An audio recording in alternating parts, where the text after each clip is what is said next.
Thanks for joining us on the John Mendola Show. We are driven by McCarthy Tire and Automotive Centers. Let's talk Riverside Track and Field. And joining us is a senior Viking right now, John Plisko. Well, John, let's talk about your career there at Riverside. Hey, track and field, it's been going on since you have been a freshman, and now here you are in your senior season. Take us back a few years and tell us how you got onto the track and field that freshman year.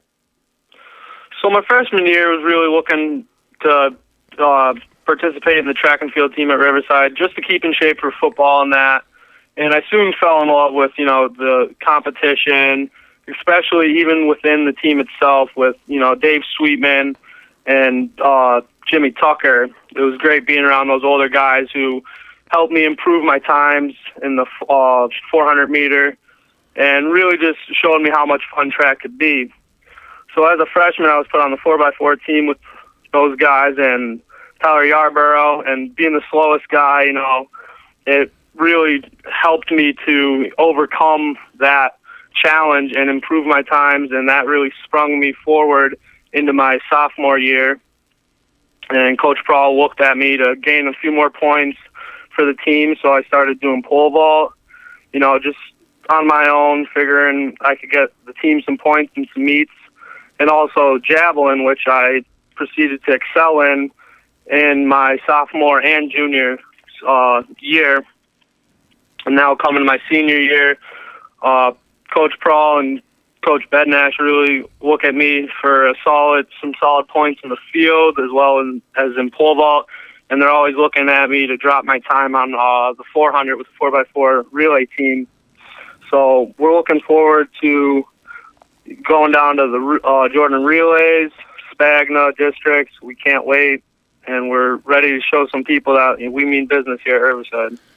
John, that internal motivation that you need, Riverside's always kind of had small numbers in track and field. I get to see Coach Prawl from time to time up at practice, and you guys are working. But you need to have that internal motivation because maybe there's not, 50 or 70 athletes out there. There's a smaller number of athletes, and you need to kind of push yourself to get yourself to a higher level. Talk about that. As a person, what that's made out of you with that internal motivation, trying to get better every year, freshman year, sophomore year, and here you are in your senior season. Yeah, with small numbers at Riverside, it actually I see it as being something positive. You get that tight knit family type motivation with everybody. You know everybody's times. You know who you could push and all that, and just being around all the guys, you make that family bond, and it really helps you to just, get the work done that you need to get done day to day. And when those hardships come, you come up short in an event, everybody's there for each other, and it's just great having that type of, family with you throughout the season. John, you mentioned the events you're in, and you're not concentrating just on sprinting or just on throwing. You're doing a little bit of everything. Let's go through the events. I mean, the javelin. Tell us about your furthest throw and what you keep improving on, and where'd you start out when you first started throwing the javelin? So when I first started out throwing the javelin, Prawl just wanted me to get some points in that, and it was tough. We don't have many coaches. So I was down there in the field trying to figure it out. I was actually watching YouTube videos and that on how to throw the javelin, and the first 5 days at it, I wasn't getting past 50, 60 feet. And it was kind of frustrating, but I went home after practice every day and I watched videos and I, did some research on the internet, and out of nowhere I went from that 50 feet throw to, 103. And I just saw the leaps and bounds day in and day out. And then, 2-3 weeks later, Prawl's looking down at the field and seeing me throw, 125, 135, 145. And then last year in my junior season, my best throw was 165.6 at Misericordia Invitational.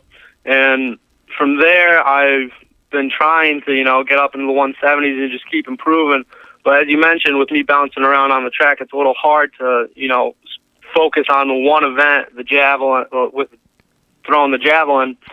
So it's hard to improve when I'm focusing on, other things as well. But we're looking to improve that for districts, especially. And, I have 3 two third-place medals at districts for the javelin. I'm looking to get the gold this year, so we'll see how that goes. Well, that's a great story, John. I mean, telling us where you started and how you kind of taught yourself, and it's challenging for a lot of the track coaches. They're not specific in any event, but you kind of pushed yourself along. I'm sure Coach Prowl is very proud of you, and I'm sure you're proud of yourself, what you're able to do and how far you're able to throw.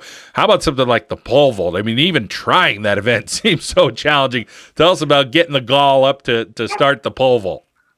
Yeah, so just like the javelin, Prowl was looking at me to get some points for the team. We didn't have anybody pole vaulting.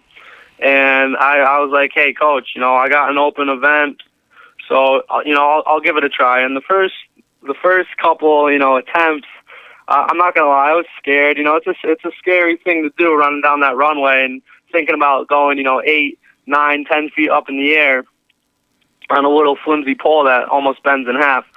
So it was scary, but again, with the YouTube videos, I helped teach myself, and also Coach Prowl, gave me some pointers, and actually Vanessa Munley's family, when they were at track meets, because Nico was still running at Riverside at the time, they were giving me a little bit of pointers in that, so it shows how much the Viking family really helps each other out, and it was just awesome to learn that and see myself excel in another event that, I wasn't getting much coaching in.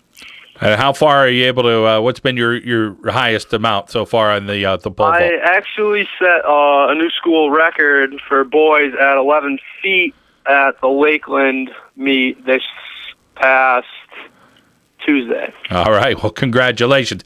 Do you have it in you? You think you could get to 12 feet this year? Or is that asking a lot? Without a doubt. I'm aiming to, get up to 12.3, 12.6 by the time district rolls around, but we'll see how everything goes. I mean, I aim my goals high, but I think I could do it. All right. Well, we're rooting for you. How about that 4x4 team? Tell us about your team this year, and if you guys think you can make a little bit of noise.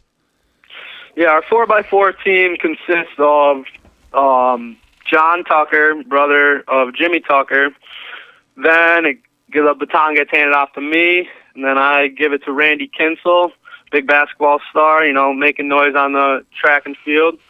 And then we give it to Will Davies, a speedster. He likes zipping around the track, and we think we'll be able to make a little bit of noise at districts and, the relays and that. We're a good group of guys, and we love just going out there and competing and trying to just drop our time lower and lower. That's four great athletes at Riverside, no doubt about it. So I hope you guys can keep pushing each other and get pretty high at districts. John, for you to make the decision, tell us about your college choice and why you decided to head to Assumption.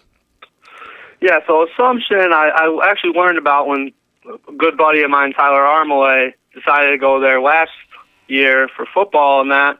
And I went up, watched a couple games. I love the campus and just the people up there, real friendly environment. And I got to thinking, hey, I could see myself here. I got to meet some people, Tyler introduced me to, So I contacted actually their football coach at first. And then I figured, hey, you know what? I'm pretty good at track. I'll contact the track coach also. So I heard back from both of them, and the football coach let me know that, hey, listen, we like what we see on film and that, but, there's a couple guys ahead of you for scholarship money and that, but the track coach is real interested in you. So I focused on that, and after, talking to my mother mostly about, finances with college and all that, which is a major part, we decided that Assumption was the best bet, and I also loved the idea of possibly playing football again, because at Assumption they have guys doing doing track and field and football.